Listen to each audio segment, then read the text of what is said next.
What's up, guys? Movie Maniac here. What's that? I'm wearing my Walking Dead YOLO shirt again. This could only mean one reason. Walking Dead review. So, Walking Dead Season 3 is finally on Netflix. Yes! I watched all the episodes this week. I'm just like, so exhausted of watching all 40 minutes of these episodes of Season 3. And it was actually totally worth it. It was really awesome. I love the 3 seasons. Okay, so before I begin this review, this video is going to be an absolute spoiler alert. I'm going to reveal who's going to die, who's going to live, and all that stuff. If you didn't catch up to Season 3, don't watch this video. If you haven't seen Walking Dead at all, please go check it out. It's so cool. And don't watch this video to get spoiled. Or if you don't care, or if you've seen it, then you're welcome to stay. So yeah, let's get started. So, let's recap. Season 1, that was a good season. I like the way how they introduced the characters. Season 2, I like the way how they introduced new characters, and the zombie kills are a little bit more intense, and the writing is really very good. And then Season 3, holy crap, I think Season 3 is the best out of all the Walking Dead series. I mean, there's a lot of great moments, great episodes, so good. So yeah, let's see. The first thing I want to talk about is the settings for Walking Dead Season 3. I mean, with the first season, it took place in a campground, and then they got to move to like this scientist building that blows up. And then Season 2, they go to Herschel's barn. I thought the barn was such an interesting setting for a zombie flick. I mean, that is just pretty interesting, or a show. And then for Season 3, you get a prison. That's even a more interesting place to go to for a zombie apocalypse. Although, even though it's kind of a little bit stupid, because then zombies will try to sneak in the basement and climbing through the fences and all that stuff. I don't know, but it's really cool. So let me talk about the characters. I mean, just the characters. The characters are going through changes. I mean, this Season 3 was taking place like I'm guessing a year after when like they left the barn.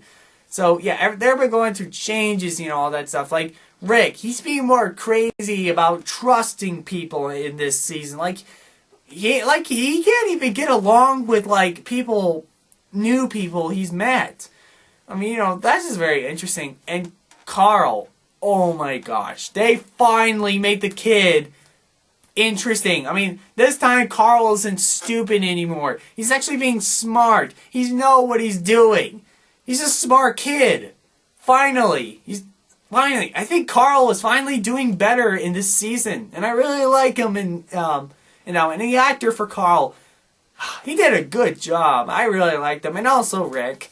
Andrea, oh man, she was really good too. I mean, you know, in the first 2 seasons, she was interesting. Here, man, she just pulled off her role even better than the other ones. And then Daryl, I think Daryl has now became my favorite character because in the first season, half was kind of an a-hole a bit, but then later, each episode of Season 2, he keeps getting better and better, and then in Season 3, he gets even much interesting, much better. So yeah, I really like that. Lori is pretty good, half of the season. And yeah, that's pretty much all the characters who are now like my favorite. And also Herschel. Herschel is really good in this one too. So yeah, now let me go through who dies and which one is more effective to me. T-Dog dies. Well, I guess I didn't care that he dies because, you know, he didn't have that much to do in the last 2 seasons. I mean, you know, he had like short lines and stuff, but then he dies in this one. I'm like, that's sad. I mean, you know, I am kind of feeling like, oh, he died. That's kind of sucks, but yeah. And then Lori dies. I think that was really effective too. I mean, especially the scene was way better when they had Carl with Lori, because, you know, it's this mother and son moment, and that is just very sad, and that's one of the saddest character deaths ever, and probably one of the saddest moments when you see Rick crying out, and later realizing that the baby came out, but Lori didn't make it out. That's very sad. So, yeah, and, you know, that's very sad. And then also, Andrea dies in the very last season. I think I really like I said, I really liked her in this season. I really like how she was brave and strong in the last few episodes of the season. Like, when she dies, she's like, I'm proud of myself, now kill me. But, yeah, it was really good. And how Lori dies is that, how Andrea dies, she's in this room tied up with this guy who stab, and he's slowly dying. Then he becomes the walker again. She escapes because she was tied from the chair. She kills the walker, but the walker bite off her shoulder. So now she's becoming one. So now they have to shoot her in the head, which that's kind of sad. Yeah, there is like, I guess that's the only 3 major deaths I can think of, but yeah, it is really sad. I mean, just for Lori and Andrea. So then we got some new characters. Like, there's like this ninja black lady. Someone's coming. I'm just gonna call her Ninja Black Lady because, well, I forgot her name, like always. But she was very awesome. I mean, I always want to see some sort of ninja in a zombie movie, or a show, just like slicing everybody up. That was pretty cool. She is really cool, pretty badass, and her role was very interesting. I really like her. And then there's also the villain. I think this is the best villain of all television history. I mean, even better than some of the Breaking Bad villains. I mean, better than Gus, and better than the other villains from season 1 and 2 of Breaking Bad, or even better than any villain in all television history. The Governor. Holy crap, I love this villain. He is so creepy and scary, unpredictable. I really love this villain. I mean, at first you see him, he's like the main leader of like Woodbury, which is a place full of survivors.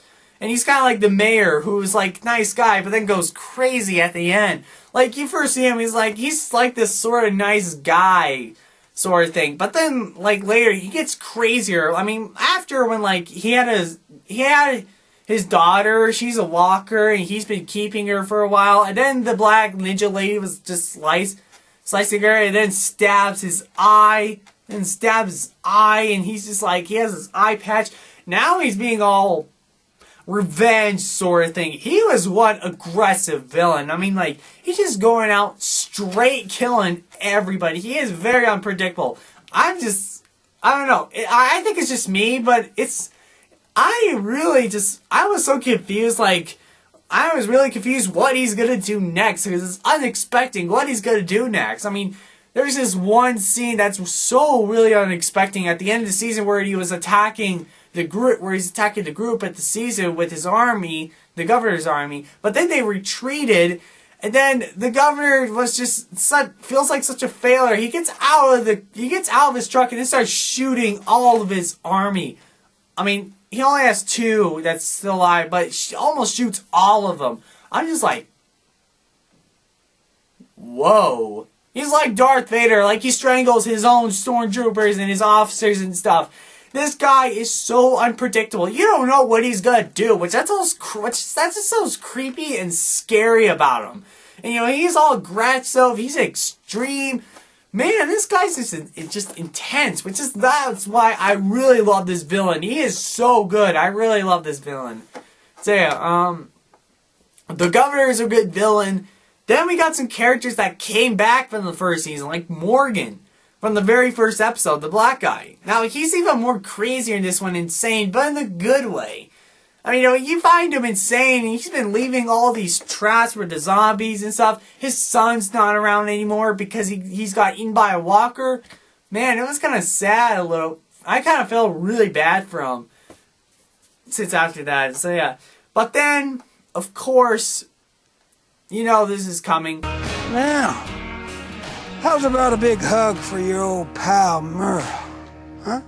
Merle comes back. Man, the big a-hole just came back. At first, when I saw his face, I'm like, oh, dang it, he survives. I mean, you know, in the first season, he was handcuffed, and then he had to chop his arm off. Now, this has got me thinking, did he got eaten by the walkers and then become a walker, or did he really chop off his hand and survive and just run off? I thought that was kind of a little bit more realistic and logical, and I'm like, please don't be alive, please don't be alive. But then, of course, he's alive. I'm like, oh, no. Really? Meryl's alive? And he is. Now, Meryl in this season, he's actually very interesting. He's still an a-hole, but then later, just like Daryl, he gets a little bit nicer in the last 3 episodes. Like, he's being more he's gaining more trust and all that stuff, and I really like that. I mean, Meryl is just, man, Meryl's such a more of an a-hole than in the first season. I mean, he grabs, like, Glenn, he starts torturing him, like beating him up, like senseless, crazy, and lets a walker in the room trying to kill Glenn. Holy crap! Like, wow, holy crap! Somebody kill this guy.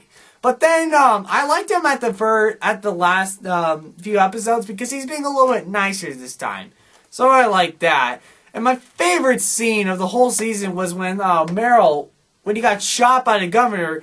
He became a walker, and Daryl was looking for his brother, and he sees Meryl as his walker, and he was just crying his heart out like that. I felt so bad for him when he shoot his head, and he's just crying and all that stuff. That's a really good emotional moment. So yeah, Meryl came back, kind of an a-hole, but gets better at the end. So yeah, and the walkers in this one are really, the walker, or zombie kills are really cool. I mean, this time it's more bloodier and gorier than the, other 2 seasons. Like, you really get the sort of thing, like you will see in Dawn of the Dead, that bloody, I'm like, wow, they really did it. Cause I'm really kind of into that stuff. Blood, guts, and gore, yeah. So, I think that's all I have to say for Walking Dead Season 3, but Season 3 is obviously the best of the whole Walking Dead series. I mean, it's got great new characters, a great villain, the characters are getting better, the zombie kills are really good, the writing is still really interesting. I really love it. So, I guess now Walking Dead is up there in my top 10 favorite shows of all time. Up there to number 8. But Season 3 only. Just Season 3. So, I will give Season 3 an A++. Up there in my top 10. Wow. What a great accomplishment. You finally did it. So, yeah, and I'm really excited for Season 4. Season 4 looks really killer. And I cannot wait till the first episode premieres. I'm definitely going to see that. So, yeah. Okay.